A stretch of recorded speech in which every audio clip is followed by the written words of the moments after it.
आप सभी का होम साइंस क्लासेस में स्वागत है। आज के वीडियो में हम पढ़ेंगे भारत में निर्धनता, गरीबी के बारे में पढ़ेंगे। ठीक है, जानेंगे ये किस कारणों से होता है और उसे कैसे दूर कर सकते हैं और सरकार द्वारा कौन कौन से कार्यक्रम चलाए जा रहे हैं। तो चलिए आज का वीडियो स्टार्ट करते हैं।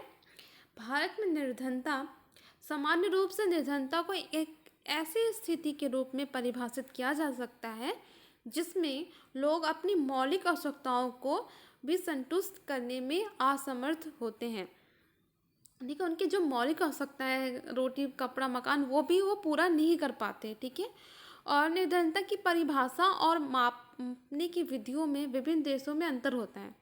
भारत में निर्धनता की मात्रा को निर्धनता रेखा से नीचे रहने वाले लोगों की संख्या के आधार पर मापा जाता है। तो अलग अलग देशों में अलग अलग टाइप से मापा जाता है और भारत में एक इसकी रेखा बनाई गई है। अगर इससे नीचे जो लोग रहते हैं वो गरीब है। ठीक है, गरीब है, वो निर्धन है, वो निर्धन व्यक्ति कहलाएंगे। तो अब जानेंगे हम निर्धनता रेखा क्या होती है। निर्धनता रेखा परिवार की आय को परिभाषित करती है। जिन परिवारों की आय इससे कम होती है उन्हें निर्धन माना जाता है। ठीक है, कुछ आय निर्धारित की गई है। अगर उसकी आय इतनी सी कम है तो वो व्यक्ति क्या निर्धन है, वो गरीब है। विभिन्न देशों में एक परिवार की आय को परिभाषित करने के लिए विभिन्न विधियां अपनाई जाती है। यह स्थानीय सामाजिक आर्थिक आवश्यकताओं पर निर्भर करता है। भारत में निर्धनता के अनुमान योजना आयोग द्वारा लगाए जाते हैं। तो ये कौन करता है? योजना आयोग। निर्धनता राष्ट्रीय निर्दर्श सर्वेक्षण संगठन सर्वेक्षणों द्वारा उपभोक्ता व्यय के आधार पर मापी जाती है। एक निर्धन परिवार वह है जिसका व्यय एक विशेष निर्धनता रेखा के स्तर से कम होता है। ठीक है, उसका व्यय एक निर्धन स्तर से कम होगा, वो निर्धन व्यक्ति कहलाता है। भारत में पहले गरीबी रेखा को 1979 में नियत कार्य शक्ति की विधि के आधार पर परिभाषित किया जाता था। यह ग्रामीण क्षेत्रों में 2400 कैलोरी का भोजन खरीदने पर व्यय तथा शहरी क्षेत्रों में 2100 कैलोरी का भोजन खरीदने पर किए गए व्यय पर आधारित था। तो पहले भोजन जो है खरीदने के आधार पर था। फिर 2009 में सुरेश तेंदुलकर कमेटी ने निर्धनता रेखा को भोजन, शिक्षा, स्वास्थ्य, बिजली, परिवहन पर व्यय के आधार पर किया। तो ये 1, 2, 3, 4, 5, ये जो 5 चीज़ें इनके आधार पर किया गया कि व्यक्ति वो गरीब है कि नहीं। योजना आयोग ने तेंदुलकर कमेटी की सिफारिश के अनुसार निर्धनता रेखा तथा निर्धनता अनुपात को वर्ष 2009-10 के लिए परिष्कृत कर दिया है।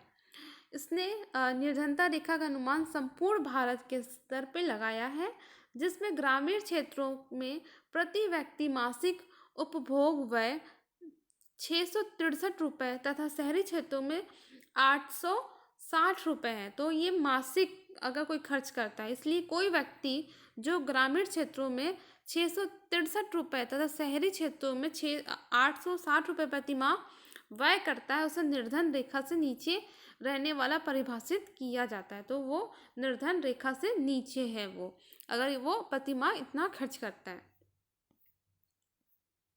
इस सीमाओं के आधार पर भारत में निर्धनता रेखा से नीचे रहने वाले लोगों का प्रतिशत 2004 और 5 में 37.2% से घटकर 2009-10 में 29.8% हो गया।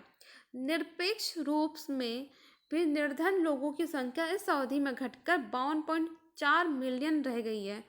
इसमें 48.1 मिलियन ग्रामीण निर्धन है तथा 4.3 मिलियन शहरी निर्धन है। तो आप यहाँ पे देखिए निर्धन कहाँ है? ग्रामीण में ज़्यादा है।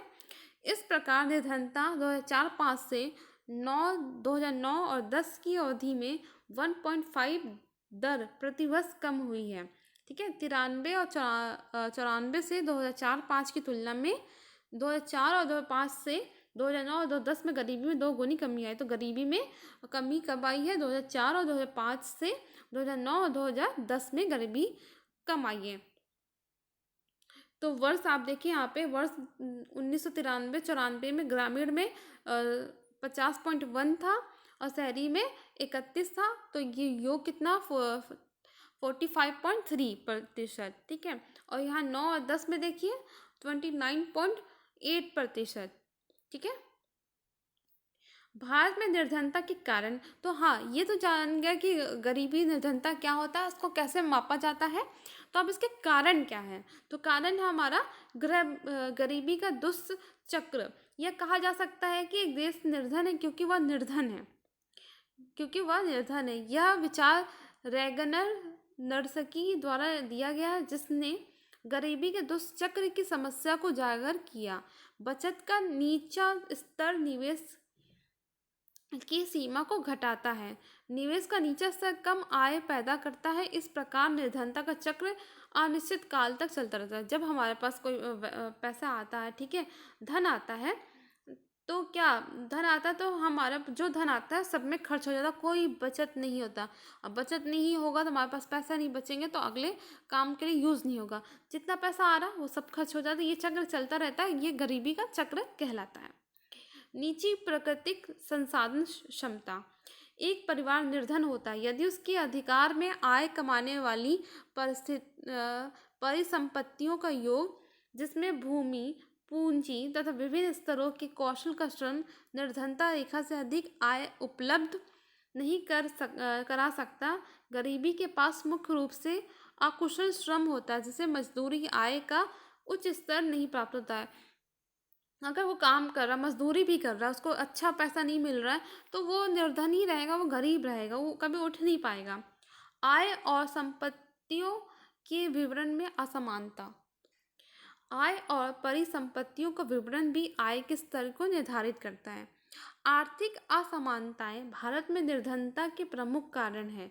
इसका अर्थ है कि समृद्धि के लाभों का केंद्रीकरण हो गया है और निम्न आय वर्ग के उपभोग में सुधार नहीं हो पाया। परिणाम स्वरूप क्या होता है? वह विकास के लाभ से वंचित रह जाता है। ठीक है, तो ये असमानताएं देखने को मिलती है आय में, तो वो गरीब रहता है। सामाजिक सेवाओं तक पहुंच का अभाव। सामाजिक सेवाएं जैसे स्वास्थ्य, शिक्षा तक जन साधारण की पहुंच का अभाव, भौतिक और मानवीय परिसंपत्तियों के स्वामित्व में असमानता समस्याओं को बढ़ा देते हैं। ये सेवाएं परिवारों को के कल्याण को प्रत्यक्ष रूप से प्रभावित करती है। निर्धन व्यक्ति इन सेवाओं का उचित लाभ बहुत कम प्राप्त कर पाता है, या आंशिक रूप से इसलिए क्योंकि सरकारों इस सेवाओं की पर्याप्त पूर्ति के लिए काफ़ी निवेश नहीं करती है और सीमित पूर्ति का लाभ मुख्यतः रूप से गैर गरीब परिवारों द्वारा प्राप्त कर लिया जाता है। जैसे कि आप हॉस्पिटल देख लें, अगर निर्धन व्यक्ति है तो वो नहीं उसका यूज़ कर पाता क्योंकि उसके पास पैसे नहीं होता कि अच्छी जगह वो हॉस्पिटल में जा पाए, शिक्षा ग्रहण कर पाए, अपने बच्चों को पढ़ा पाए। तो इसके अतिरिक्त निधन बहुत से अन्य कारणों से भी काफ़ी जो सेवाएं हैं उन तक पहुंच नहीं पाता, उनकी सूचनाओं कभी कभी नहीं पहुंच पाती। और आता है संस्थागत साख तक पहुंच का अभाव। बैंक तथा अन्य वित्तीय संस्थाएं निर्धन लोगों को ऋण देने से पक्षपात करती है क्योंकि उन्हें ऋण का भुगतान प्राप्त न होने का डर होता है। जैसे आप बैंक में जाएंगे लोन लेने तो आपको नहीं मिलता क्योंकि वो डरते हैं कि हाँ आपको लोन दे देंगे तो आप उसको दोबारा कैसे चुकाएंगे। तो इस कारण क्या होता है, वो पैसे ले नहीं पाते और कोई काम भी नहीं कर पाते। उदाहरण के लिए आप देखें, जैसे कि किसी को खेती करना है तो उसके लिए वो लोन लेने जाता है, वो बैंक नहीं देता तो वो खेती नहीं कर पाएगा। खेती नहीं करेगा तो उपजाऊ नहीं होगा, कोई फसल नहीं उगेगा, और फसल नहीं उगेगा तो वो क्या करेगा, क्या खाएगा, वो गरीब का गरीब रह जाएगा। ठीक है। कीमत वृद्धि। बढ़ती हुई कीमतों से मुद्रा की क्रय शक्ति कम हो गई है और इस प्रकार मुद्रा आय का वास्तविक मूल्य घट जाता है। निम्न आय वर्ग के लोगों को विवश होकर अपना उपभोग कम करना पड़ता है, इस प्रकार वे निर्धन रेखा से नीचे चले जाते हैं। ठीक है, वो जब कीमत में वृद्धि होती है तो वो खरीद नहीं पाते, तो वो क्या करते हैं, वो नीचे और चले जाते हैं। उत्पादक रोजगार का अभाव। निर्धनता की अधिक मात्रा का बेरोजगारी की दशा से सीधा संबंध है। वर्तमान रोजगार की दशा निर्धनता के कारण एवं उचित रहन सहन के स्तर की अनुमति नहीं देती है। उत्पादन रोजगार का अभाव मुख्य रूप से आधारिक संरचना, आगत साख, तकनीकी बाजार की सहायता की समस्याओं के कारण है। प्रणाली में लाभदायक रोजगार के अवसरों का अभाव है। अगर रोजगार नहीं मिलेगा, वो नौकरी नहीं करेगा, ठीक है, तो वो कैसे अपना खर्च करेगा? उसके पास धन ही नहीं होगा, धन नहीं होगा तो वो निर्धन ही रहेगा, अपनी ज़रूरतों को पूरा नहीं कर पाएगा, अपनी पारिवारिक ज़रूरतों को पूरा नहीं कर पाएगा। फिर आता हमारा तीव्र जनसंख्या वृद्धि। जनसंख्या में तीव्र गति से वृद्धि का अर्थ है सफल घरेलू उत्पाद में धीमी वृद्धि, और इसलिए रहन सहन के औसत स्तर में धीमी सुधार होता है। इसके अतिरिक्त जनसंख्या में बढ़ती हुई वृद्धि से उपभोग बढ़ता है तथा राष्ट्रीय बचत कम होती है, जिससे पूंजी निर्माण पर विपरीत प्रभाव पड़ता है तथा राष्ट्रीय आय में वृद्धि सीमित हो जाती है। जब जनसंख्या ज़्यादा बढ़ जाएगी तो हमारी क्या होगी? बेरोजगारी, ठीक है, और आपका भूखमरी, अगर नौकरी की सारी कमी, और वो धन क्या कहते हैं, धन नहीं मिलेगा अगर बेरोजगारी है तो। फिर आता हमारा कृषि में नीची उत्पादकता।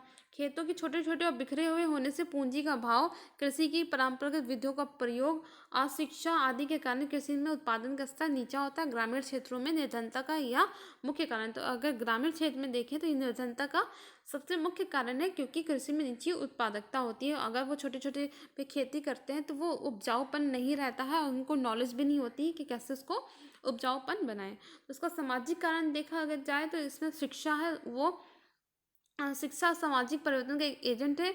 निर्धनता शिक्षा के स्तर से भी घनिष्ठ रूप से संबंधित है, और इन दोनों में चक्रीय संबंध है। कमाने की शक्ति व्यक्ति के शिक्षा और प्रतिशत में निवेश से प्रभावित होती है। अगर वो शिक्षित है तो कोई भी काम कर सकता है, वो कुछ भी कर सकता है। अगर शिक्षित नहीं है तो कुछ नहीं कर पाएगा। जाति प्रथा। भारत में जाति प्रथा ग्रामीण निर्धनता के लिए सर्वदा उत्तरदायी है। नीची जाति के लोगों में ऊंची जाति के लोगों का वर्चस्व पहले ही निर्धनता का कारण रही। जाति प्रथा की दृढ़ता के कारण नीची जाति के लोग बहुत सी आर्थिक गतिविधियों में भाग नहीं ले पाते, क्योंकि जो नीची जाति के लोग हैं तो उनको उसी कैटेगरी में रखते हैं कि तुम नीची जाति में छोटा ही काम कर सकते हो, ऊपर उठ नहीं सकते। जो ऊपर के लोग हैं उसको उठने ही नहीं देते, उसको वो काम करने ही नहीं देते हैं। सामाजिक प्रथाएं। ग्रामीण लोग प्रायः अपनी कमाई का अधिकतर प्रतिशत सामाजिक प्रथाओं जैसे शादी, मृत्यु, भोज आदि पर व्यय करते हैं। इन आवश्यकताओं को पूरा करने के लिए अधिक ऋण लेने की ज़रूरत होती है। तो जैसे कि देखिए आजकल क्या होता है, सामाजिक प्रथाएं क्या, जितनी अच्छी महंगी शादी है उतना उसका प्रतिष्ठान बढ़ता, ऊंचा बढ़ता है कि हाँ वो बहुत अमीर है, दिखावा। तो ये सब कुछ इसके कारण भी व्यक्ति का धन व्यय हो जाता है, वो निर्धन हो सकता है, गरीब हो सकता है। तो अब बात करें भारत में निर्धनता उन्मूलन तथा रोजगार सृजन के कार्यक्रम। तो महात्मा गांधी राष्ट्रीय रोजगार गारंटी योजना, ये योजना है ग्रामीणों के लिए। सरकार ने इस महत्वपूर्ण कार्यक्रम का उद्देश्य ग्रामीण क्षेत्रों में परिवारों की आजीविका सुरक्षा में वृद्धि करना है। प्रत्येक परिवार का कोई वयस्क सदस्य जो कुशल कार्य करना चाहता है, एक वर्ष में कम से कम 100 दिन का वेतन रोजगार गारंटी से प्राप्त कर सकता है। इसमें 1/3 भाग स्त्रियों का होता है। यह योजना वेतन रोजगार उपलब्ध कराती है या कार्य के माध्यम से प्राकृतिक संसाधन प्रबंधन को दृढ़ करती है। इस उद्देश्य दीर्घकालीन निर्धनता जैसे सूखा, वनों को काटना और भूमि के कटाव के कारण को दूर करता है। तो ये योजना क्या है, स्त्रियों के लिए भी है अलग सा, ठीक है, और जो पुरुष हैं, ठीक है, उनके लिए भी है। 100 दिन की इसमें वेतन रोजगार इसमें दिया जाता है काम करके। ये एक प्रकार का हमारा योजना सरकार द्वारा चलाई जाती है। फिर आता हमारा राष्ट्रीय ग्रामीण आजीविका मिशन। तो स्वर्ण जयंती ग्राम स्वरोजगार योजना राष्ट्रीय ग्रामीण आजीविका मिशन एक स्वरोजगार कार्यक्रम है। इसकी स्थापना अप्रैल 1999 में की गई। इसका उद्देश्य सहायता दिए गए ग्रामीण निर्धन परिवारों को क्या बैंक ऋण तथा सरकारी आर्थिक सहायता के मिले जुले माध्यम से आय सृजन की परिस्थितियाँ उपलब्ध कराती है। तो इसमें निर्धनता रेखा से जो ऊपर है उनको उठाने के लिए ऋण दी जाती है, ठीक है। स्वर्ण जयंती शहरी रोजगार योजना एक प्रकार की योजना है। ये 1 दिसंबर 1997 में लागू की गई थी, ठीक है। इसका उद्देश्य क्या है, शहरी बेरोजगार या अल्प रोजगार व्यक्तियों को रोजगार देना, साहसिक कार्य स्थापित करने के लिए प्रोत्साहन देकर वेतन रोजगार के अवसर प्रदान करने के लिए ये रोजगार चलाई जाती है, ठीक है। ये कार्यक्रम चलाई गई है, ठीक है। तो आज के लिए इतना ही। अगर वीडियो पसंद आया तो प्लीज़ वीडियो को लाइक करें, शेयर करें, चैनल को सब्सक्राइब करें।